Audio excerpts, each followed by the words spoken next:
Magandang araw po sa inyong lahat mga kababayan at welcome back dito po sa PNR at eto nga mga karibyo natin na kalaboso na bastosa or mga bastosa lagot kay Marcoleta. Yan mga kababayan, patungkol po riyan ang ating alamin at bibigyan ng komento ngayong araw na ito. Pero bago pong lahat, kung bago ka pa lang at di pa po nakapag-subscribe sa ating munting channel, please don't forget to subscribe. At palike na rin po ng video ito. Maraming salamat po. At eto na nga, simulan na po natin to. Sawala ang bayan ko sa magnanakaw na tao.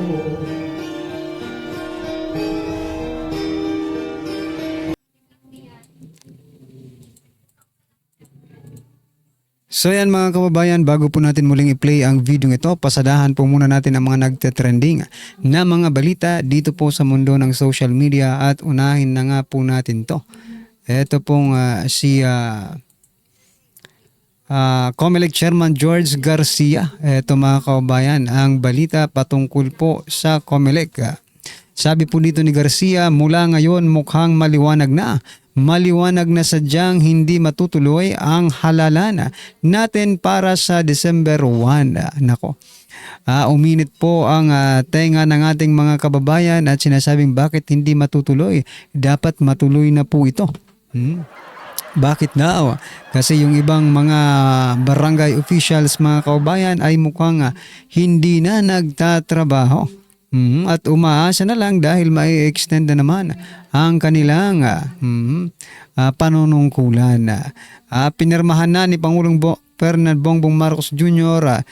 Na sa August 12 ang batas na naglalayong ipagpaliban ang nakatakdang barangay at sangguniang kabataan eleksyon sa Disyembre 1. Nako po mga karibin natin. So extend na naman po mga karibin natin ha. Dagdag ni Garcia, palalawigin ng naturang batas ang termino ng mga opisyal ng barangay at SK mula sa kasalukuyang 3 taon tungo sa 4 na taon. Ano po sa palagay ninyo? Isa lang po ang naisip ko, biglang naisip ko mga kabayan na baka walang pera.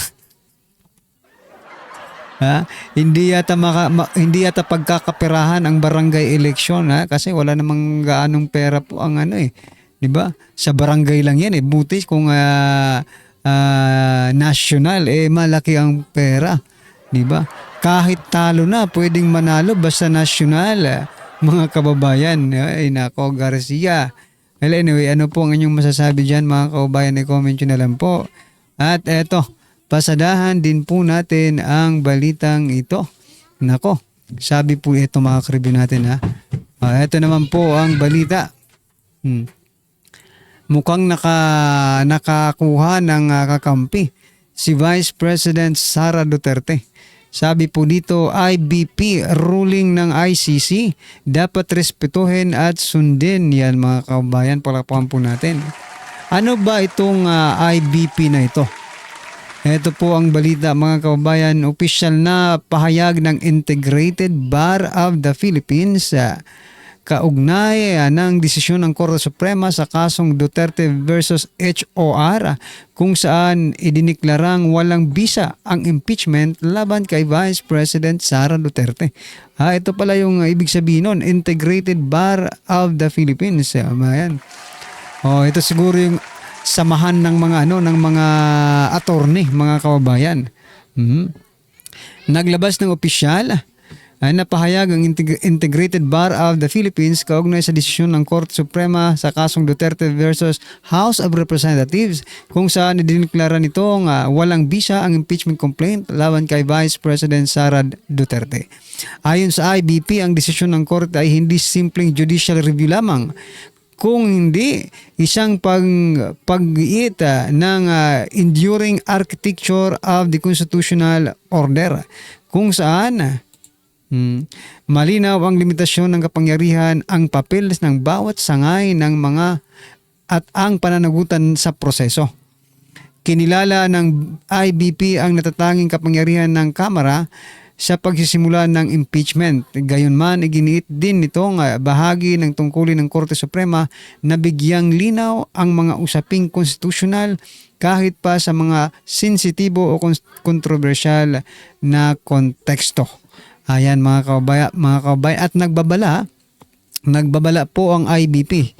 Sabi po dito, babala ng IBP ang tahasang pagsuway o panawagan na huwag sundin ang desisyon ng korte ay isang banta sa balanse ng kapangyarihan ng gobyerno. Ayan.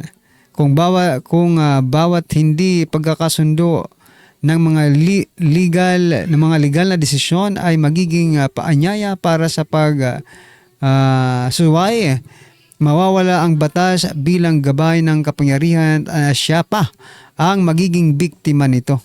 Yan mga kababayan. Ayan. Kayo pong mga sumusuway at hindi sumusunod.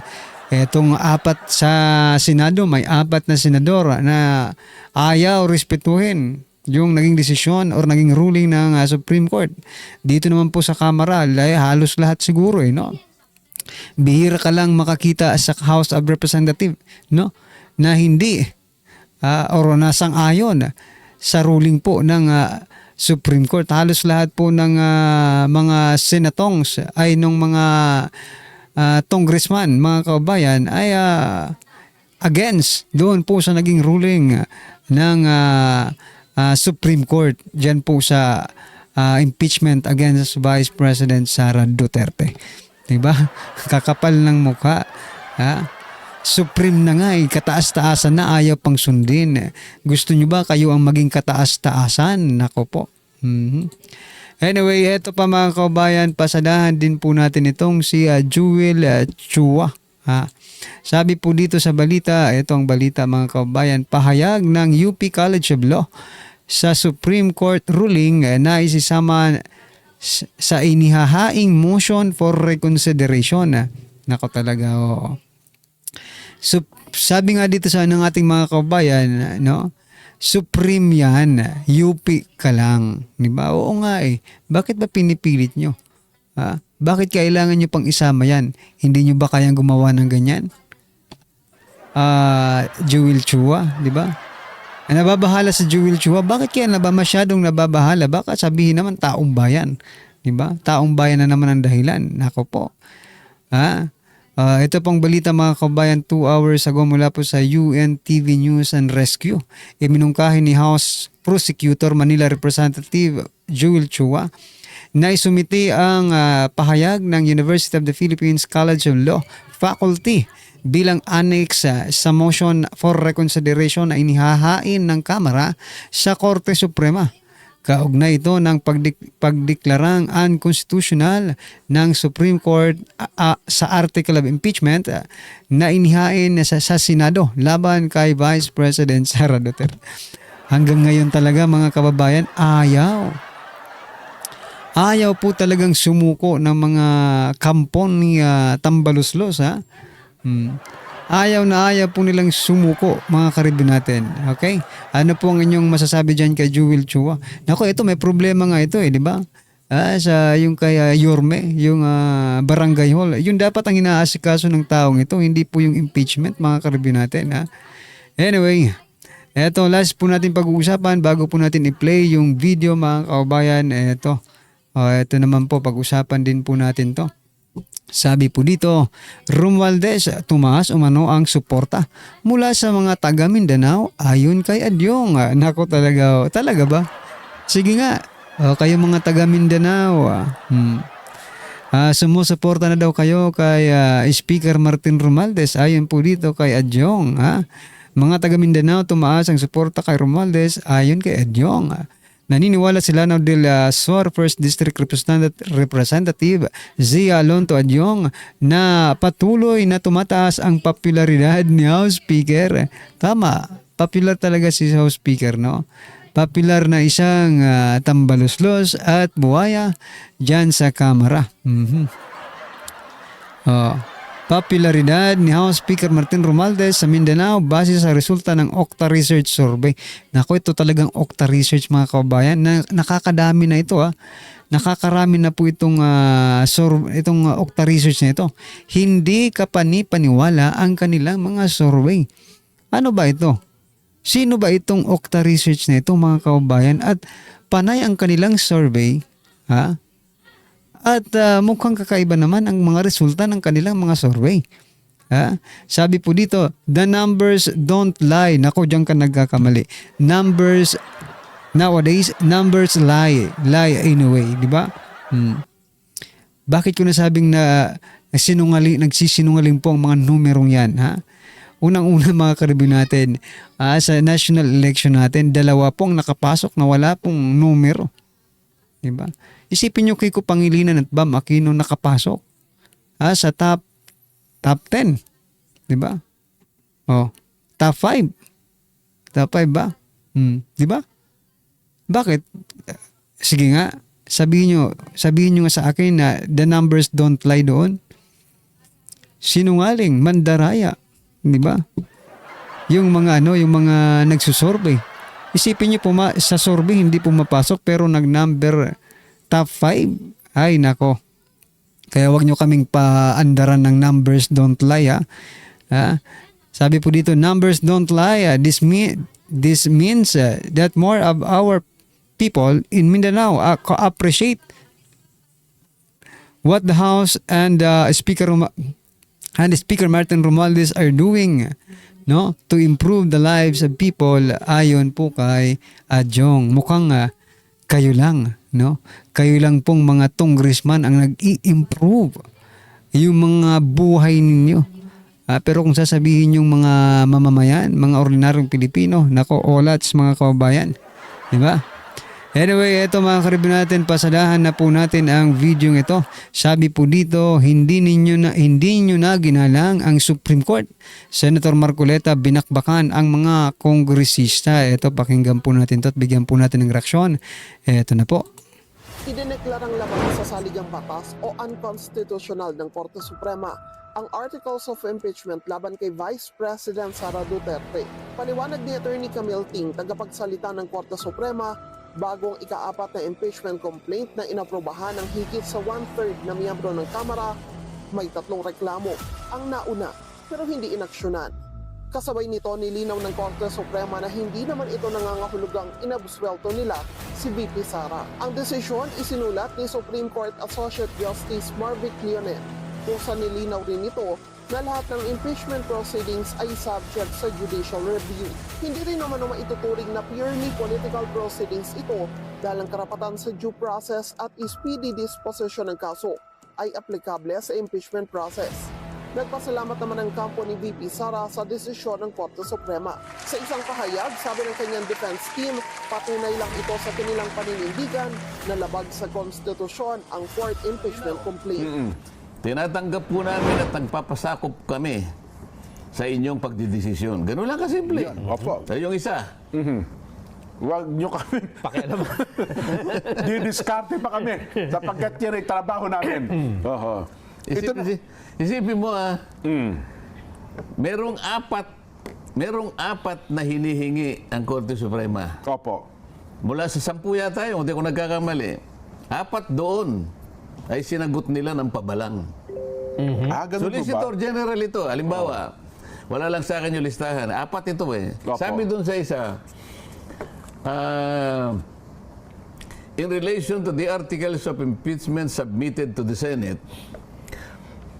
kailangan naming malaman, sabi niya, kung lahat ng mga miyembro na pumirma, yung 215, ay binigyan nyo ng isa-isa ng kopya. Yan. Opo. Alam mo ang sagot nila? Kami po kanya ay magsasabi sa inyo ng ganito. May mga bagay po na wala po tayong pakialaman. Kung baga ganito sila Tama. tayo po mag-obserba po tayo ng kanikanyang ng kanikanyang limitasyon. Kung equal branch po tayo Kaya wag nyo kaming panghimas. Parang ganun Pagkakasabi. 4 ito Tinatanong lang naman Lahat po ng pumirma ng 200 in relation to the articles of impeachment, binigyan po ba nyo sila ng isa-isa ng pagkakataon na mabasa man lang nila ito? Opo. Bakit hindi mo isagutin ng totoo yun? Oh, in relation to that article, blah, blah, blah. Nabigyan nyo po ba sila ng panahon? Nabigyan nyo ba sila ng kopya ng lahat ng ebidensya na kanilang dapat na mabasa upang sa ganun ay makapirma sila o hindi? Opo. Yun, yun ang tipo ng mga pangangailangan eh. Diba? Ganun ang sagot. Nako. Ito Meron naman, po tayo kanyang sariling spear. kanya-kanya eh. Oo. Opo. Separation. Para sagutin mo ang Korte Suprema ng ganun. Ano? Opo. Saman tinatalong lang naman niya eh. Tapos sabi niya, in the case of blah blah blah, sabi niya. Pero nakalimutan niya na, ano pa niya, ginawa pa niyang bold eh. Opo. Kung yan naman kanya hindi nakakita ng kaduda-duda ang Korte Suprema, kaduda-duda nga kaya nga hinihingi nga Yun sa na inyo nga. ito eh. Hindi, kasi nakakita siya nakakampi sa katauhan ng isang Associate Justice, retired eh. Sabi, pumirma na nga eh, tatanungin niya pa kung nabasa o hindi. Di ba, parang ganun na lang style eh. Hilaw nga. Nakita ko yung hilaw nga. Opo. Paano ang gagawin mo? Isip-isipin mo naman. Isip-isipin mo, ito nga yung pinapaliwanag natin. Napakasimple lang nito. 3 steps lang ang pinag-uusapan. I-refer mo immediately to the office of the Speaker. Yan po. Ang Speaker naman, i-include niya sa order of business within 10 session days. Pagkatapos, ito yung pangatlo. 3 days thereafter, after the inclusion in the order of business, i-refer mo sa Committee on Justice. Ayun. 3 lang. Bakit nawala ito? Itong una, hindi ni-refer immediately. Ito naman, sinabi, 10 session days. Pero pag binilang mo, kung pang-ilan yung sinabi nilang session 36, pang-11. Pang 11 days. Bakit ka mo? Opo. Yung sinasabi ko kanina, December 2, doon i-final yung naunang impeachment complaint. Opo. December 2. Yung December 2 is session number 26. Tandaan mo, Nelson? Opo. Session number 26, sabi nila, yung section 36, yun ang number 10. Bilangin mo. 26. 27. Opo. 28. 29, 30, 31, 32, 33, 34, 35. Opo. 10 na yung 35 eh. Yung 36 pang 11. Pang 11. Ayun. So itinago nila, hindi nila in-include yung section 20, yung session 26 doon sa bilangan. Para lang palitawin. Nagkamali sila sa kanilang pagkwenta. Bilang, oo nga. O nung i-present na Solicitor General, hindi nauna siya sa 27. Teka muna. 27 agad. 26 Lunes yun, session day yun, ba't hindi mo include yun? Doon niya ipinail. 4:30 nga lang ng hapon. Pero malinaw, naipal niya sa araw na yun. Ba't hindi mo sinama yun? Yun. So bilangin mo from 26 up to 36, 11 yun. Ayun. So 11 days lumilitaw. Oh, Technically, 11 days. Technically, mali na yun. Opo. Nasa ng napakaraming mali. Una, pag binasa mo yung order of business, wala doon. Pagka binilang mo, hindi 10, 11. 11 days. O, pagpalagay mo ng tama yun, Bawat bakit tanda. hindi mo dinala sa Committee on Justice? Bakit dinala mo sa archives? Pinatay nila. In-archive. Pag dinala mo sa archives, namatay yun. Kaya nga sabi ko sa iyo na panis. Pagkatapos, itong lutong panis at hilaw na hilaw, dadalhin mo sa Senado at sasabihin mo, o Senate, forthwith, Lulukin nyo yan, ha? nagmamadali sila. Nguyain nyo ito ng madaling-madali. Ano ba klaseng? Nakita mo sabi ng Supreme Court? Unanimous. Ito po naman ang statement ni BP Inday Sara. Official statement of the defense team of Vice President Sara Duterte. We welcome the Supreme Court's ruling declaring the articles of impeachment against VP Vice President Sara Z. Duterte unconstitutional for violating the one-year bar article under Article 9, Section 3.5 of the 1987 Constitution. The decision of the Honorable Courts affirms that we had maintained from outset that the fourth impeachment complaint is unconstitutionally infirm. This unanimous decision has once again upheld the rule of law and reinforced the constitutional limits against abuse of the impeachment process. We remain prepared to address the allegations at the proper time and before the appropriate forum. Yan po naman ang official statement ng defense team ni BP Inday Sara. Sen. Ewan ko, At kung Nelson. nakita ng Supreme Court to yung verification, isa pang problema yan. Ganun po.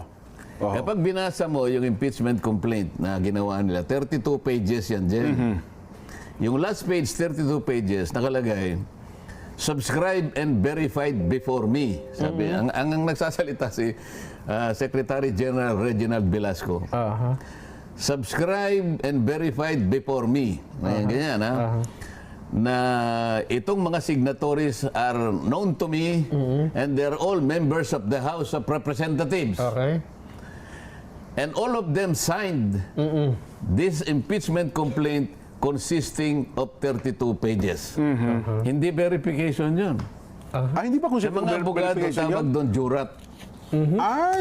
Jurat po ang tao. Ano yung jurat? Yung pinapanindigan mo, nakilala mo yung mga taong pumirma. Ayun. At pinirmahan nila ito. Oho. At ilan ang bilang ng pahina ng pinirmahan. Yun ang jurat. Yung jurat po ang Para tawag kung doon. gumawa ka ng affidavit na di mo nakalagay ito, subscribe and sworn to before Yes, me, tama po. Subarjaga, exhibiting to me his ID number, blah, blah, blah. Affidavit, Jurat. Ano ba dapat?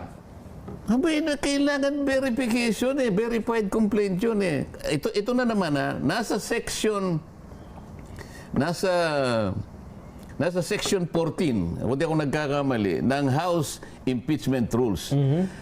Yung mismong verification, kukopyahin mo na lang, akalain mong nakalimutan. Nakaligtan. Nakalagay ito, Grabe ito pala. yung verification Opo. Pagkaraniwang ganito yung kanyang termino. We caused the preparation of this complaint. All of them, 215. Oho. We caused the preparation of this complaint, and we attest to the truthfulness of all the allegations based on our personal knowledge, Yun. including our appreciation of the documents appended hereto. Ayun. Yun ang verification. Naglagay pa nga ng isang section dun sa na kapag sinabi mong hindi personal knowledge, nakalagay doon, kapag yung apayan, sabi niya gano'n, I attest to the veracity of the allegations based on my personal belief. Mali yun, hindi tatanggapin. It is as if, sabi niya, it is a mere scrap of paper. Ganun pala. Basura pala Kung yun. yung naglagay ka na nga ng personal belief, hindi pa tatanggapin Lalo na yung wala. di lalo na yung wala, hindi mo kinopya. So yan mga kaubayan, ano po ang inyong reaksyon, opinion patungkol po sa video ito, i-comment nyo na lang po sa baba. Para at least alam po ng ating mga kaubayan ang inyong opinion. Maraming salamat po. Yan mga karibin natin, sa mga hindi pa po nakapag-subscribe sa ating munting channel, please don't forget to subscribe. Pwede nyo rin pong i-scan itong QR code dito habang po kayo ay nanonood ay sa TV, no? I-scan nyo po yan at 100% po kayong makakapag-subscribe sa ating munting channel. Alright? Maraming salamat po mga kaubayan. Please don't forget to like the video. Maraming salamat po. Sa walaan